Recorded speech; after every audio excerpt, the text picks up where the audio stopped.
Garden Studio. Today we're talking hydrangeas. Hydrangeas, you say? Yes, I'm going to talk about hydrangeas. Now, some of you are probably thinking, going, my hydrangeas are bloomed. Now, why are you talking to me about hydrangeas? I needed your help back in the spring when I was pruning them. You're probably right. I don't know about you, but I personally love my hydrangeas, and I do like them when they're beautiful, but you know what I love even more? I love dried hydrangeas, and that's what I'm going to talk to you about today. I'm going to teach you three things. The first thing is how to dry hydrangeas. The second thing is a little bit of a bonus, little off topic on hydrangeas. I'm going to teach you how to do a grapevine wreath. And then third, I'm going to show you how to do a hydrangea wreath. And I think the fun thing is it's the way to take the hydrangeas that are absolutely gorgeous outside and then bring them into your home or even outside your home to enjoy them that much longer. So let's get to it. Before we move along, if you like this video so far, please remember to give me a thumbs up down below.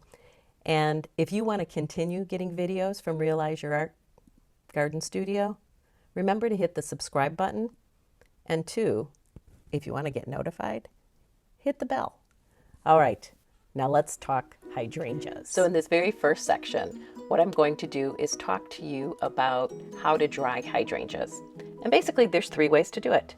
The very first way, as you can see in this picture, is just leaving the hydrangea on the existing plant and letting it go through its phases of drying. So basically it blooms from one color, turns to a variation, and then finally to usually kind of a coppery, and in this case I'm talking firelights or limelights, kind of that rose or coppery color, and that's at that point is when you can trim them off. And I usually trim them about 5 to 6 inches, checking that they do have a papery consistency, and then bring them in the house, put them in a vase, make them into a wreath or a centerpiece. So that's the first way. The second way is called the water method. Again, very, very simple. What you do is you prune your hydrangeas 5 to 6 inches down from the bloom, and you want to clean off the excess leaves on the bottom, and then you want to place them in a vase, giving them enough air space, and you want to fill the vase with water. Then you simply leave them alone. And in about 2 to 3 weeks, they'll have dried. Again, having that very papery consistency. But the difference is by using the water method, in most cases, you're able to actually retain the color of the hydrangea bloom. So that's the second way. First and second ways, pretty simple. And then the third way is even more simple. Again, you start with pruning them 5 to 6 inches down. Take them, hang them upside down, let them dry for about 2 to 3 weeks. Again, they will probably, because they're not in water, go to the more final color, that coppery color. But again, gorgeous blooms, still very beautiful.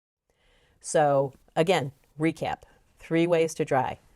Number 1, on the plant, very easy. Number 2, the water method. In the vase, let it be for 2 to 3 weeks, fill it with water only once,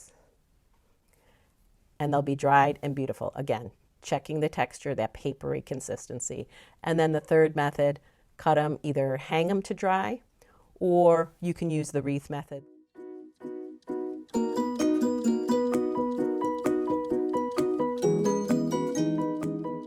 Is you cut back your grapevines. Just so you know, I'm not recommending you pruning your grapevines. The reason I had grapevines was because it was a grapevine, whatever the case is, that I had planted on my property probably 30 years ago and just left it. And literally forgot about it until I was cleaning up that section a couple weeks ago and saw that the grapevine was there. So cut it back about 6 inches. I'm going to be curious. I'll let you know if the grapes actually flush back in spring and give us any grapes, or did it totally go wild and it's a lost cause. But regardless, I got about 8 yards of grapevines coming off of that. And that's what you can see here is I just harvested them, brought them up onto the deck, and then started cleaning all the leaves off of them. And cleaning any kind of the really green, icky looking pieces off of it until I got, I would say, like 6 straps of grapevines. Then what I did is I decided the size of the wreath that I was going to use. I was going anywhere from a 6 to an 8 inch.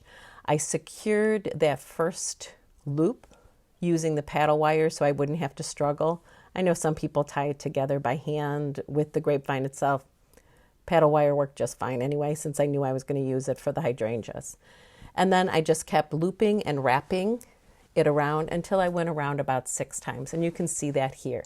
It actually made a perfectly fine grapevine wreath. I didn't need a really thick one because I knew I was going to cover it for the hydrangeas.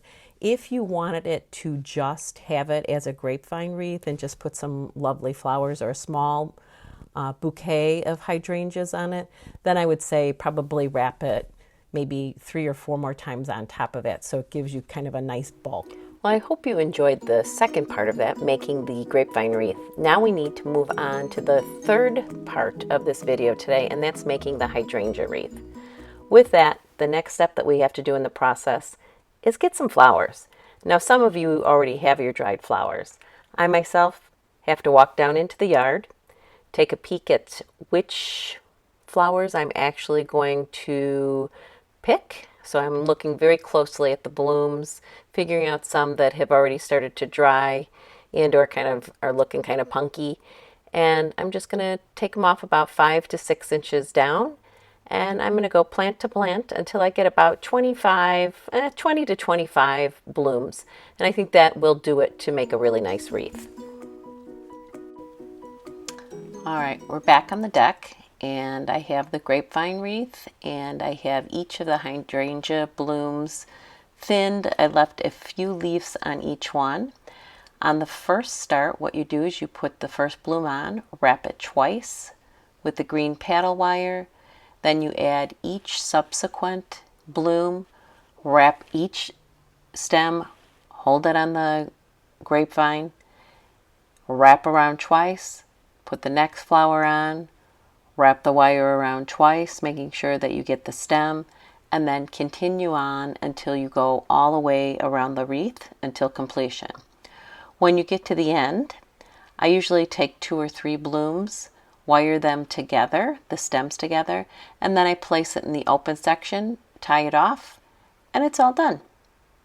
I have to be honest, it's pretty simple to go ahead and take a grapevine wreath, add hydrangeas, a few or a lot, and it makes quite a lovely addition to your home. And that was it. It literally took me, including making the grapevine wreath, it took me maybe an hour. So again, I think it turned out pretty fun. And again, I think there's nothing better than actually making something beautiful from something that you grew. And again, it's a way to take the hydrangeas, the beauty of the hydrangeas that you see right now, and extend their life. So if you like this video, give me the thumbs up down below. If you want to see more videos from Realize Your Art Garden Studio, remember to hit the subscribe button. And again, to get notified, hit the bell. All right, thanks for now. See you on the next video.